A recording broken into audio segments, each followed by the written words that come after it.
गृहे दक्षिणाभाजनदग्धस्वस्तये ईशानमावाहयामि पदमुक्ता చక్కనైనటువంటి కళ్యాణ కార్యక్రమంలో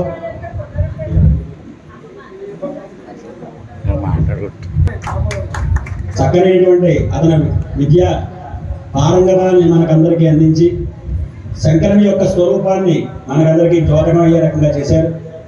ఆ చిరంజీవిని పార్వతీ పరమేశ్వరుడు సర్వకాల సర్వాస్తవం రక్షించి కాపాడు కాక అగ్నిహోత్రుల దాకా చెప్పుకున్నాం.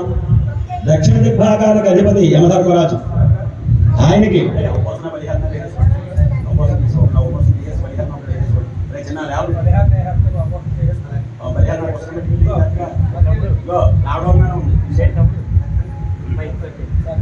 అవకాశం చేసుకుంటారు. దక్షిణ దిగ్భాగానికి అధిపతి యమధర్మరాజు గారు. ఆయన మహిషి అనే వాహనాన్ని దున్నపోతున్న వాహనంగా కలిగి దండం అనేటువంటి ఆయుధాన్ని కలిగి ఉన్నారు. ఆయనకి సంబంధించినటువంటి ఆహ్వానాలు పలికి యమబాధ లేకుండా అమ్మాయి అమ్మాయి సమస్త యమధర్మరాజు గారి యొక్క అనుగ్రహాన్ని పొందుతూ ఏ విధమైనటువంటి యమబాధ లేకుండా కాపాడు అని చెప్పి ఆయన సంబంధించినటువంటి రాగాల పనిచేసే ఆహ్వానాన్ని పంపించారు. నైరుతి దిగ్భాగానికి అధిపతి నిరుణుతి. ఆయన నరవాహనాన్ని కలిగి మనిషిని వాహనంగా కలిగి ఖడ్గాన్ని కత్తిన ఆయుధంగా కలిగి ఉన్నారు. ఆయనకి సంబంధించినటువంటి రాగాలాపన చేసి నైరుతి మూలలోంచి వచ్చేటువంటి ఉపద్రవాల నుంచి ఏ విధమైనటువంటి ఉపద్రవాలు రాకుండా నైరుతి ఋతుపవనాలు సప్రమాణంగా రావాలని చెప్పి కోరి ఆయనకు ఆహ్వానాన్ని పంపించారు.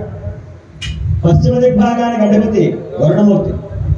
అపయేద సుసత్యాలు నీటికి అధిపతి వరుణ సంబంధమైనటువంటి మంత్రాలను ఉచ్చరిస్తూ వరుణ సంబంధమైనటువంటి రాగాలాపన చేసి మకరం అంటే మొసలిని వాహనంగా కలిగి పాశమనే తాడుని ఆయుధంగా కలిగి ఉన్నారు. ఈ ఫోన్ అది ఫోన్ ఇదే ఉన్నారు. ఆయనకి సంబంధించినటువంటి రాగాలాపన చేసి వరుణ సంబంధమైనటువంటి నీటి శాతం మన శరీరంలో 72% నీరు శాతం ఉంటుంది. ఆ నీటి శాతం అంతా కూడా సుఖశాంతులతో ఉండాలి. నీటికి ఏ విధమైనటువంటి అరిష్టాలు లేకుండా గ్రామానికి నీటి సమృద్ధి కలగాలని చెప్పి కోరుతూ ఆయన సంబంధించిన రాగాలాపన చేసి ఆహ్వానాన్ని పంపించారు. వాయువ్య దిగ్భాగానికి అధిపతి వాయుమూర్తి. హరిణి వాహనంగా కలిగి అంకుశమనే ఆయుధాన్ని కలిగి ఉన్నారు.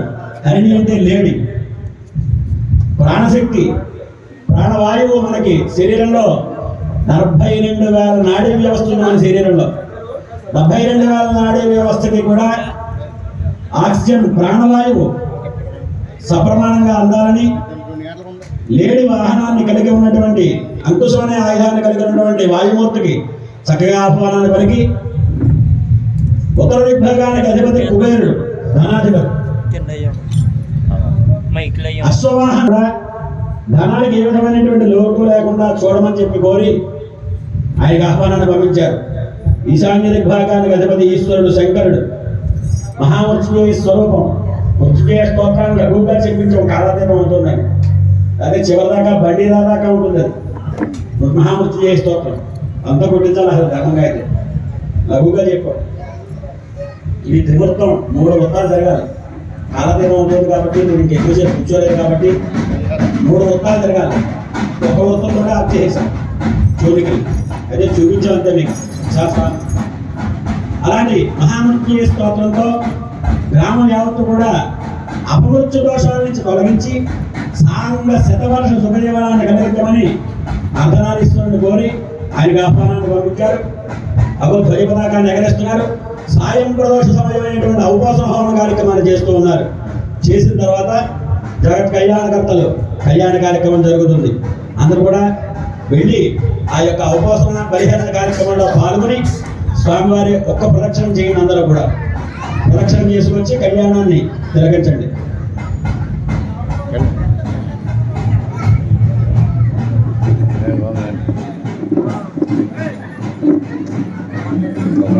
ప్రదక్షిణం ధన్యవాదాలు.